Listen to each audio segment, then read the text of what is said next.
क्या आपने भी कभी ऐसा देखा है कि नींद में आपको बार बार जल दिखाई देता है? कभी साफ जल, कभी बहता हुआ पानी, कभी नदी, तालाब या समुद्र? अगर हां, तो ये प्रवचन आपके लिए बहुत ही आवश्यक है, क्योंकि सपनों में दिखाई देने वाला जल केवल एक दृश्य नहीं होता, बल्कि ये हमारे जीवन से जुड़ा हुआ एक गहरा संकेत होता है। प्राचीन ग्रंथों और पुराणों में सपनों के अर्थ को बहुत विस्तार से समझाया गया है।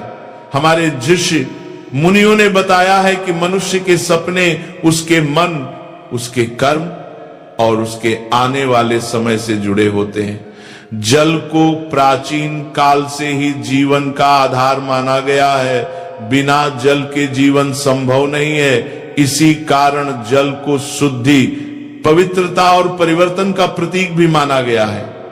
जब यही जल हमारे स्वप्नों में दिखाई देता है, तो वह हमें हमारे वर्तमान जीवन और भविष्य के बारे में कुछ न कुछ बताने आता है। कई बार यह शुभ संकेत देता है, कई बार सावधान करता है और कई बार आने वाले बड़े परिवर्तन की सूचना देता है। कुछ संकेत इतने महत्वपूर्ण होते हैं कि यदि मनुष्य उन्हें समझ नहीं पाता या अनदेखा कर देता है, तो वह अपने जीवन में मिलने वाले अच्छे अवसरों या आने वाली परेशानियों को पहचान नहीं पाता। इसलिए इस प्रवचन को अंत तक सुनना और समझना बहुत जरूरी है, क्योंकि अधूरा ज्ञान अक्सर भ्रम पैदा करता है और मनुष्य को गलत दिशा में ले जाता है। भक्तों, अब हम आपको एक पवित्र और प्राचीन कथा सुनाने जा रहे हैं, जो इस रहस्य को और भी सरल भाषा में स्पष्ट कर देगी। एक समय की बात है, कैलाश पर्वत की शांत और दिव्य वादियों में भगवान शिव ध्यान में लीन थे और माता पार्वती उनके समीप शांत भाव से बैठी थी। चारों ओर हिमालय की अद्भुत शांति फैली हुई थी। ठंडी और मंद पवन बह रही थी। वातावरण पूरी तरह दिव्यता से भरा हुआ था। उसी समय माता पार्वती के मन में एक प्रश्न उठा। उन्होंने बहुत ही सरल और विनम्र भाव से भगवान शिव से पूछा, हे स्वामी, मनुष्य जो सपने देखता है उनका क्या महत्व होता है? क्या सपने केवल मन की कल्पना होते हैं या उनके पीछे कोई गहरा संदेश छिपा होता है? और विशेष रूप से जब मनुष्य स्वप्न में जल देखता है तो उसका क्या अर्थ समझना चाहिए? भगवान शिव ने करुणा से भरी मुस्कान के साथ माता पार्वती की ओर देखा और बोले, हे देवी, सपने मनुष्य के अंतर्मन का दर्पण होते हैं। वे उसके भीतर चल रही भावनाओं, उसके पूर्व कर्मों और उसके आने वाले समय की झलक दिखाते हैं। स्वप्न में जल का दिखाई देना कोई साधारण बात नहीं है। जल कभी जीवन में होने वाली शुद्धि का संकेत देता है, कभी बड़े परिवर्तन की सूचना देता है और कभी चेतावनी बनकर मनुष्य को सावधान करता है। जल शांत हो तो उसका अर्थ अलग होता है और जल अशांत हो तो उसका अर्थ अलग होता है। लेकिन इस रहस्य को पूरी तरह समझने के लिए केवल उपदेश पर्याप्त नहीं है। इसलिए हे देवी, मैं तुम्हें एक प्राचीन कथा सुनाऊंगा। ये कथा एक राजा और एक आस्तिक मुनि से जुड़ी हुई है। इस कथा को सुनने के बाद तुम्हें यह भली भांति समझ में आ जाएगा कि स्वप्न में जल क्यों दिखाई देता है और वह मनुष्य के जीवन में क्या संकेत देता है। जो भी इस कथा को श्रद्धा, विश्वास और ध्यान से सुनता है, उसे उसके स्वप्नों का शुभ फल प्राप्त होता है। उसकी दरिद्रता धीरे धीरे दूर होती है और आने वाले संकट अपने आप टल जाते हैं। माता पार्वती ने श्रद्धा से सिर झुकाकर कहा, हे स्वामी, मैं इस कथा को पूरे ध्यान और विश्वास के साथ अवश्य सुनूंगी। कृपया मुझे यह दिव्य कथा सुनाइए ताकि मैं स्वप्नों में जल के इस गहरे रहस्य को पूरी तरह समझ सकूं। तब महादेव देवी पार्वती को वह कथा सुनाते हैं। दोस्तों, अब मैं आपको वही कथा सुनाने जा रहा हूं। आप इस कथा को ध्यान से पूरा सुनिए, क्योंकि कई बार लोग सपनों का गलत अर्थ निकाल लेते हैं, इसलिए इसे आधा अधूरा न सुने। तो चलिए सुनते हैं वो पवित्र कथा।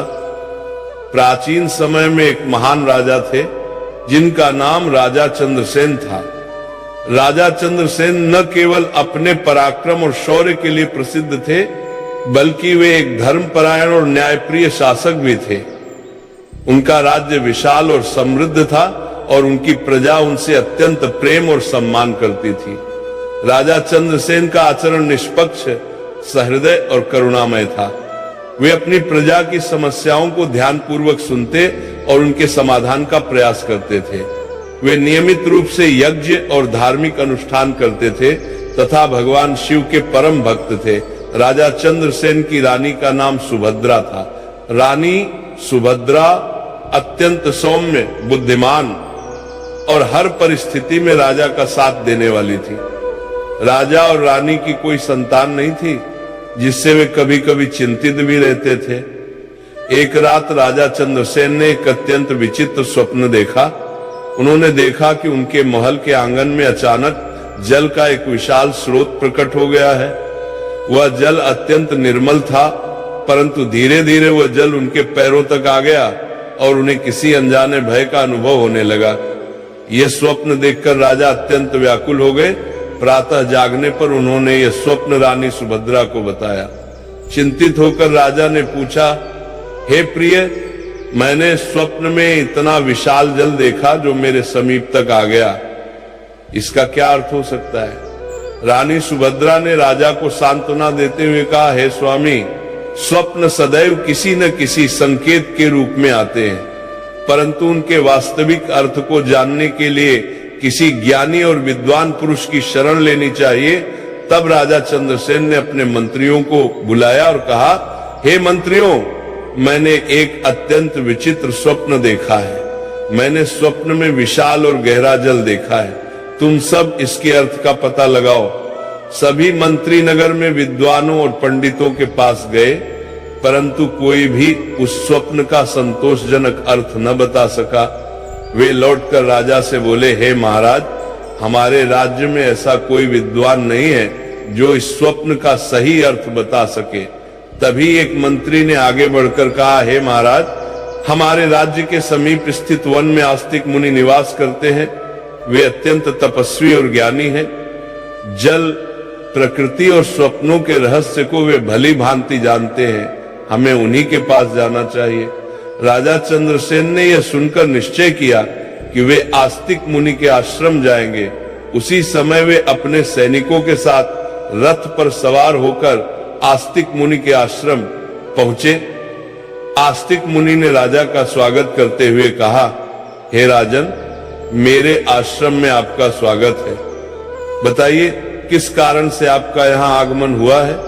राजा चंद्रसेन ने विनम्रता पूर्वक कहा, हे मुनिवर, मैं आपके पास एक स्वप्न का अर्थ जानने आया हूं। मैंने स्वप्न में जल से जुड़ा एक अद्भुत दृश्य देखा है, जिसने मुझे अत्यंत चिंतित कर दिया है। तब आस्तिक मुनि बोले, हे राजन, स्वप्न में जल का दिखाई देना कोई साधारण बात नहीं होती। जल जीवन, चेतना और परिवर्तन का प्रतीक होता है। आपने जो भी स्वप्न देखा है उसे विस्तार से बताइए ताकि उसका सही अर्थ बताया जा सके। इसके बाद राजा चंद्रसेन ने अपना स्वप्न विस्तार से आस्तिक मुनि को सुनाया। तब वेदात्मा मुनि राजा चंद्रसेन की बात ध्यान से सुनते हैं और गंभीर स्वर में कहते हैं, हे राजन, आपने जो स्वप्न देखा है वो साधारण नहीं है। आपने सपने में जिस जल को देखा वो आपके जीवन में होने वाले गहरे परिवर्तन का संकेत है। जल कभी शांत होता है, कभी उग्र, और उसी प्रकार मनुष्य का भाग्य भी समय के साथ रूप बदलता है। मुनि कहते हैं कि सपने में स्वच्छ और स्थिर जल दिखाई देना अत्यंत शुभ होता है। ये बताता है कि आपके राज्य में सुख, शांति और समृद्धि आने वाली है और आपकी तपस्या शीघ्र फल देने वाली है। राजा चंद्रसेन विनम्रता से पूछते हैं, हे मुनिवर, यदि जल गहरा हो और उसमें हलचल दिखाई दे तो उसका क्या अर्थ होता है? तो वेदात्मा मुनि मुस्कुराकर कहते हैं, हे राजन, गहरा जल ये संकेत देता है कि अभी आपके जीवन में कुछ रहस्य छिपे हुए हैं, कुछ ऐसी घटनाएं हैं जो समय आने पर स्वयं प्रकट होंगी। यह स्वप्न आपको सावधान भी करता है कि आप हर निर्णय सोच समझ कर लें और अहंकार से स्वयं को दूर रखें। मुनि आगे कहते हैं, हे राजन, जल का स्वप्न विशेष रूप से संतान और वंश वृद्धि से भी जुड़ा होता है। यदि जल निर्मल हो तो यह इस बात का संकेत है कि शीघ्र ही आपके जीवन में शुभ समाचार आने वाला है। आपकी रानी पद्मावती के कष्ट समाप्त होने वाले हैं और आपके कुल में आनंद का प्रवेश होगा। यह सुनकर राजा चंद्रसेन की आंखों में आशा की चमक प्रकट हो जाती है। वेदात्मा मुनि राजा को उपदेश देते हैं कि वे प्रातःकाल किसी नदी या सरोवर के तट पर जाकर भगवान शिव का ध्यान करें, जल में दीप प्रवाहित करें और जीवन में कभी भी जल का अपमान न करें, क्योंकि जल ही सृष्टि का आधार है। जो मनुष्य जल का सम्मान करता है उसके जीवन में कभी अभाव नहीं रहता। राजा चंद्रसेन मुनि के चरणों में प्रणाम करते हैं और कहते हैं, हे मुनिवर, आपने मेरे हृदय की शंका को शांत कर दिया। अब मैं इस स्वप्न को भय नहीं बल्कि ईश्वर का संकेत मानकर धैर्य के साथ प्रतीक्षा करूंगा। इसके पश्चात राजा आश्रम से लौट आते हैं। समय धीरे धीरे आगे बढ़ता है और वेदात्मा मुनि की वाणी जैसे जैसे सत्य सिद्ध होने लगती है, वैसे वैसे राजा के जीवन में परिवर्तन स्पष्ट दिखाई देने लगता है। किंतु वह परिवर्तन किस रूप में प्रकट होता है, ये रहस्य आगे की कथा में उजागर होगा। एक दिन राजा फिर रात को सपना देखता है और मुनिवर के कुटिया में चला जाता है और अपने सपने के बारे में बता देते हैं। तब मुनिवर राजा से कहते हैं, हे राजन, अब तुम उस स्वप्न का विस्तार से वर्णन करो जिसमें तुम्हें जल का दर्शन हुआ था, क्योंकि जल से जुड़े स्वप्न जीवन के गहरे रहस्यों को प्रकट करते हैं। राजा हाथ जोड़कर कहते हैं, हे मुनिवर, मैं सत्य ही कहता हूं। एक रात मैंने अत्यंत विचित्र स्वप्न देखा। मैंने देखा कि मैं अपने राजमहल से दूर एक विशाल नदी के तट पर खड़ा हूं। वह नदी अत्यंत विस्तृत थी और उसका जल स्वच्छ, निर्मल और शांत दिखाई दे रहा था। चंद्रमा का प्रकाश उस जल पर पड़कर उसे और भी दिव्य बना रहा था। मुनिवर ध्यानपूर्वक राजा की बात सुनते हैं और कहते हैं, हे राजन, सपने में स्वच्छ और शांत जल का दिखाई देना अत्यंत शुभ संकेत होता है। यह दर्शाता है कि आपके जीवन में जो मानसिक अशांति थी वो अब समाप्त होने वाली है। यह स्वप्न बताता है कि आपका मन और कर्म अब एक सही दिशा में प्रवाहित होने वाले हैं। कुछ दिनों के बाद राजा ने दूसरा स्वप्न देखा। इस बार उन्होंने देखा कि वही नदी अचानक उफान पर है। जल का वेग तीव्र था, परंतु वो किसी को हानि नहीं पहुंचा रहा था। राजा स्वप्न में भयभीत अवश्य थे, किंतु जल उन्हें स्पर्श भी नहीं कर रहा था। जागने के बाद राजा व्याकुल होकर मुनिवर के पास पहुंचे और स्वप्न का वर्णन किया। मुनिवर बोले, हे राजन, तेज बहता हुआ जल जीवन में आने वाले बड़े परिवर्तन का संकेत देता है। यह परिवर्तन पहले भय उत्पन्न करता है, किंतु अंततः वही परिवर्तन उन्नति का कारण बनता है। तुम्हारे राज्य में शीघ्र ही बड़े निर्णय लिए जाएंगे और वे निर्णय तुम्हारे पक्ष में होंगे। कुछ ही समय बाद राजा को एक कठिन युद्ध का सामना करना पड़ा।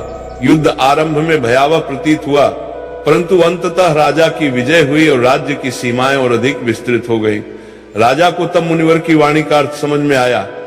इसके पश्चात एक अन्य रात राजा ने देखा कि वे उस नदी के जल में प्रवेश कर रहे हैं। जल उनके चरणों को स्पर्श करते ही शीतलता और अद्भुत शांति प्रदान कर रहा था। राजा स्वप्न में ही प्रसन्न हो उठे। प्रातःकाल उन्होंने मुनिवर को यह स्वप्न बताया।